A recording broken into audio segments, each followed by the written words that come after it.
김문수 후보님, 네. 제가 여쭤볼게요. 김문수 후보님도 이제 경기도지사를 하셨는데 수도권 규제 완화해야 된다고 많이 주장하셨죠. 그렇습니다. 저는 뭐 아주 적극적으로 주장했습니다. 그럼 수도권 규제를 그렇게 완화를 하면 수도권 집중에 따른 대한민국의 이 지속 성장에 장애되는 요인, 지방이 소멸하는 이 문제 어떡합니까? 지금 수도권 규제 완화 중에 하나가 바로 평택 삼성 반도체 공장 120만 평이 규제 완화로 가능했고요. 또 이천에 하이닉스도 SK 하이닉스도 콩밭을 하던 것을 규제를 완화해서 하이닉스를 했습니다. 그럼 그것이 지방에 마이너스가 됐습니까? 다 외국으로 가려고 하는 기업을 제가 유치를 해가지고 지방 사람들도 거기 와서 다 취업을 하고 그게 지방에 무슨 문제가 있습니까? 알겠습니다. 말씀의 취지는 합리적인 범위 내에서 완화하자는 거지 수도권을 대폭 규제를 풀어가지고 팽창시키자 그건 아니란 말씀이죠? 제 주장은 아니 잠깐만 그 네, 말씀이시죠? 제 주장은 지방을 우선 해제하고 그 다음에 수도권도 자, 합리적인 해제를 하자. 규칙은 좀 지켜가면서 하시면 좋을 것 같아요. 어쨌든 알겠습니다. 근데 아까 규제 프리 도시 말씀도 하셨잖아요. 네. 저는 수도권에 대한 규제를 합리화할 필요가 있다. 예를 들면 말씀하신 것처럼 규제를 안 풀어주면 해외로 나갈 기업들 이런 건 우리가 받아야 되겠죠. 해제 완화를 해서 잡아놔야 되겠죠. 해외에서 기업이 들어오는데 수도권 외에는 도저히 갈 수가 없다. 뭐 그런 경우는 필수적이니까 하는데 그 외에 수도권의 용도 규제를 완화한다든지 일반적 규제를 완화한다든지 이런 건 좀 하면 안 된다. 그건 지방에 대해서 기회를 박탈하는 거다. 이 생각을 말씀을 드리고 저는 시장 또 도지사를 할 때도 이 주장은 계속했다는 말씀을 좀 드립니다. 우리 다른 분한테 한번 여쭤보려고 해요. 이 지방을 다녀보면 지금 실제로 매우 심각하잖아요. 지방 소멸 문제가. 근데 지방 소멸을 막기 위해서는 지방에 기업도 있어야 되고 학교도 있어야 되고 주거 문화, 뭐 생활 환경도 좋아야 되고 지방의 사람이 서울로 오지 않게 뭔가를 해야 되는데 저는 거기에 핵심적 요소가 몇 개 있다고 생각해요.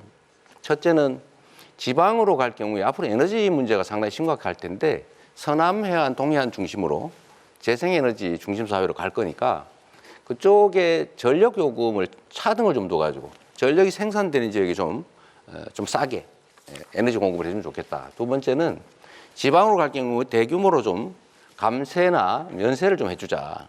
세 번째는 예를 들면 세 번째로는 규제를 대대적으로 좀 완화, 꼭 필요한 규제 외에는 완화해주자 이것이고요.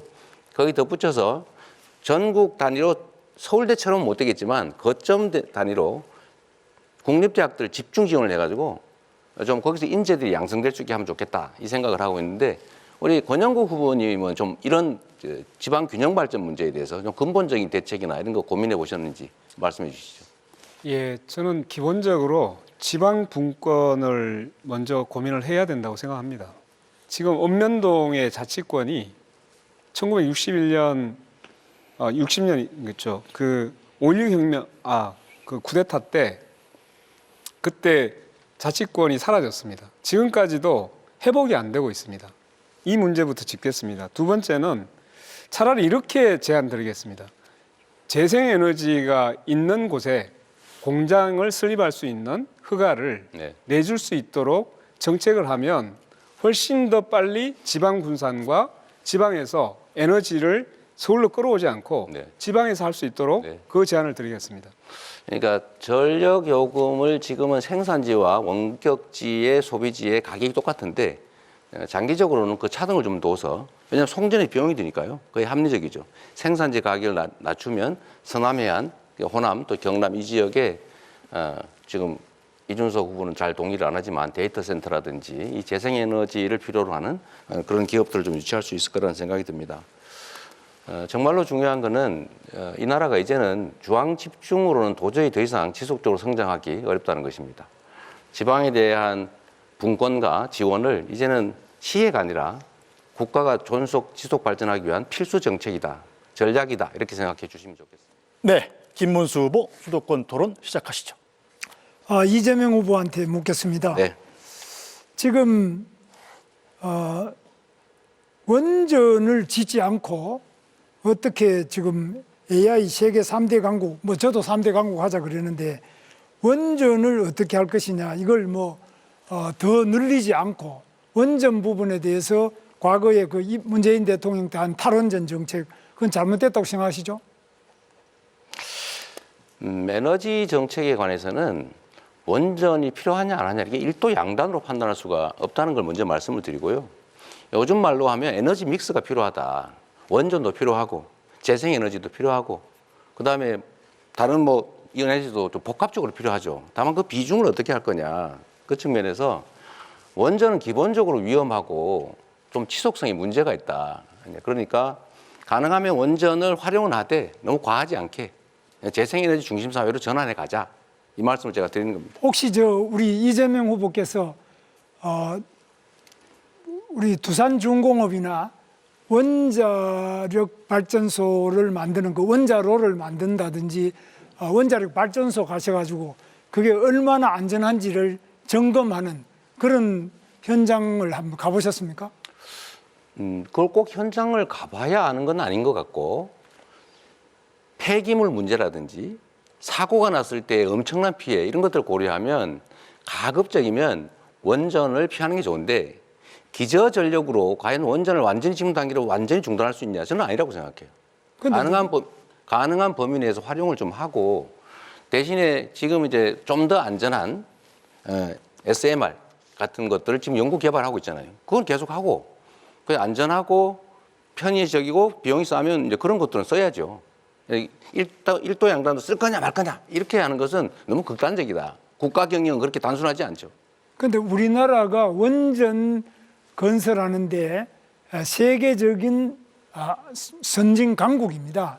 그래서 맞죠. 저는 원전의 반응로를 만든다든지 실제로 원자력 발전소로 가서 또 원자력 안전연구소나 이런 데로 가서 점검을 해봤는데 해보면은 만약에 그 위에 원자폭탄, 소형 원자폭탄 같은 게 나가사키, 히로시마에 떨어졌던 그런 정도가 떨어져도 그 위에 원자로 반응을 하는 부분이 파괴되거나 원자력 자체에 고장이 없습니다. 그래서 굉장히 안전합니다. 이걸 자꾸 문재인 대통령처럼 거의 뭐 영화 하나 보고 그냥 원전 위험하다 이렇게 생각하는데 원전이 위험하다는 이런 이야기가 잘 관리되는 원전은 위험한 것이 아니라 오히려 더 안전하고 더 친환경적이다 이런 것은 인정하지 않습니까? 저는 우리 김문수 후보님 말씀이 언제나 약간씩 어폐가 들어있어요. 예를 들면 네. 그렇게 안전하면 후쿠시마 원전 사고 왜 났습니까? 네. 체르노빌은 왜 사고 났어요? 그거는 대한민국의 원자로는 영원히 안전할 것이다. 그거 어떻게 보장합니까? 아닙니다. 잠깐만. 지금 당장은 눈으로 보기 안전할지 몰라도 사고가 날 수 있죠. 위험하죠. 더하기. 거기서 나오는 폐기물 처리 문제가 해결이 안 되고 있지 않습니까? 그 두 가지 문제 때문에 가급적이면 안전한 재생에너지로 가자. 대신에 그 사이에는 좀 섞어서 쓰자. 그게 제 입장입니다. 저도 재생에너지를 하지 말자는 것이 아니고요. 원자력 발전소가 다른 풍력에 비해서 8분의 1, 비용이 8분의 1밖에 안 들고 태양광에 비해서도 6분의 1도 안 됩니다. 그래서 이렇게 값싸고 안전한 원자력을 왜 그동안 안 했느냐 이것이 잘못된 환경론자들의 주장 때문에 그런데 이런 부분에 대해서 이준석 후보는 어떻게 생각하십니까? 실제로 맞는 지적을 하셨다 생각하고요. 지금 이재명 후보께서 결국엔 뭘 자꾸 발전시키겠다 이렇게 말씀하셔서 비용 추계라든지 실제 어떻게 경쟁력을 갖출지에 대해서는 말씀을 잘 안 하고 계십니다.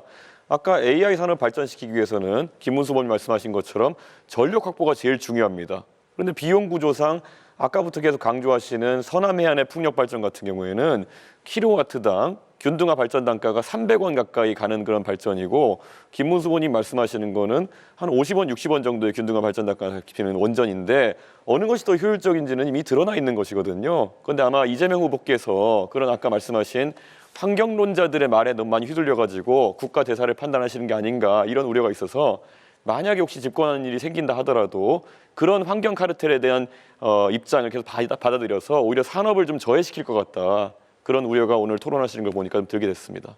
네. 두 분께서 저를 협공을 하면서 저한테 기회를 안 주시네요. 아니, 저는 저한테 질문 안 하시잖아요. 네, 그 다음에 지금 우리 이재명 후보에게 말씀드리는데 네. 이번에 이재명 후보께서는 지금 주가 지수 5천 시대를 열겠습니다. 그랬어요. 네.